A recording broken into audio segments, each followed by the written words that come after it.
Shalom, shalom. Alléluia. Nous sommes à l'heure de la bénédiction. Et ce matin, j'ai l'envie de vous parler d'une grande dame dans la Bible. Cette dame-là faisait de bonnes actions. Cette dame-là soutenait les veuves. Elle soutenait les orphelins. Elle soutenait les nécessiteux. Alléluia. Et l'histoire nous dit que cette femme-là, elle est morte. Je vous parle de l'histoire de Tabitha. Cette femme-là est morte. Et quand elle est morte, les femmes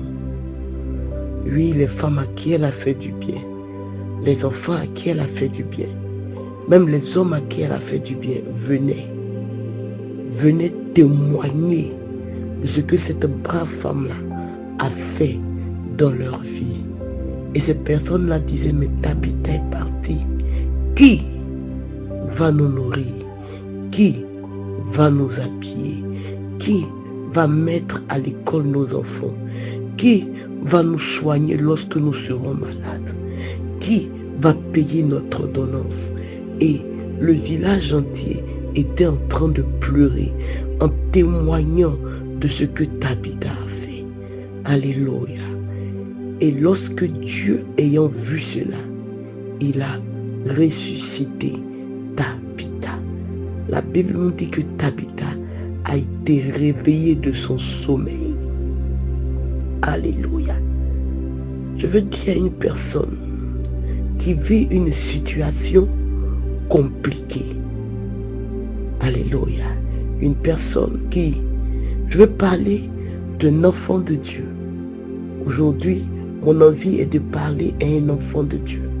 Et de parler à une sœur en Christ. À un frère qui vit des situations troubles. Alléluia. Qui a eu certainement à poser de bonnes actions dans le passé. Dans le passé, tu as eu à bénir des personnes, à soutenir des personnes qui étaient dans le besoin. Et aujourd'hui, te voilà, tu as des problèmes et tu vois que tu es seul. Tu vois qu'il n'y a personne pour t'aider. Tabitha dans le sommeil était seule. Alléluia. Tabitha dans le sommeil était seule. Face à l'ange de la mort, elle était seule. Mais ce sont pas les cris des femmes là qui l'ont réveillée, non. Je suis désolé. Parce que dans des funérailles, nous voyons des personnes qui pleurent, qui se lamentent. Et il n'y a pas de résurrection. Ce n'est pas ça qui a réveillé Tabitha. Ce qui a réveillé Tabitha, ce qui a touché le cœur de Dieu, c'est les actions de Tabitha qui criait devant le Seigneur. Je vais parler à une personne qui vit une situation comme ça. Oh, je viens t'annoncer une très très bonne nouvelle. L'Éternel se lève pour te ressusciter. Toi dont les affaires est tombées, alors que tu as eu à faire du bien. Dans ton village, on te présentait comme une personne qui faisait des grandes œuvres, qui posait des vraies actions. Et voici qu'aujourd'hui, certainement, tu as donné quelque chose à quelqu'un qui ne fallait pas. Et ton argent est séché. Je viens ce matin au nom de Jésus prier pour toi. S'il y avait un esprit, s'il y avait un sorcier ou un sorcier ou une sorcière qui agissait contre tes finances, je viens ce matin le chasser au nom de Jésus et prophétiser que tu ressuscites maintenant.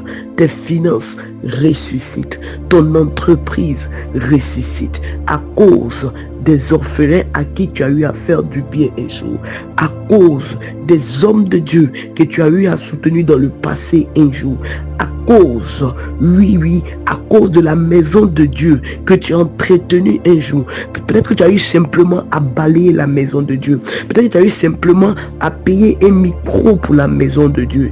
C'est sur ta vie que je viens parler ce matin. Au nom de Jésus-Christ de Nazareth, tu ressuscites maintenant comme un phénix. Tu te lèves et ta situation change dans le nom de Jésus. De zéro, Dieu fait de toi un héros. De zéro, Dieu fait de toi une héroïne. Au nom de Jésus, une nouvelle page s'est tournée. Une nouvelle page s'est tournée. L'Éternel écrit maintenant succès pour toi. Écris maintenant réussite pour toi. Écris maintenant mariage pour toi. Écris maintenant bénédiction. Et laisse-moi t'annoncer une bonne nouvelle. La Bible déclare que c'est la bénédiction de l'Éternel qui enrichit et qui ne se fait suivre d'aucun chagrin. Donc plus jamais en bas, mais tu vas de gloire en gloire. Tu vas de gloire en gloire. Alléluia. Si tu es dans cet état de figure, oui, que tu as eu à poser des bonnes actions et aujourd'hui tu te retrouves en bas, découragé parce qu'il n'y a personne pour t'aider, je veux te tendre la main, je veux pouvoir prier avec toi, je veux pouvoir te soutenir par la prière. Oui, si tu as besoin de quelqu'un pour t'écouter, quelqu'un pour prier avec toi, je suis là. Je suis au numéro suivant, plus 225 07 09 24 55 31. Que l'Éternel te bénisse. Shalom, shalom. Bonne journée à chacun. C'était avec vous la servante de Dieu, Bénédicte Kokou, depuis ma position. Shalom.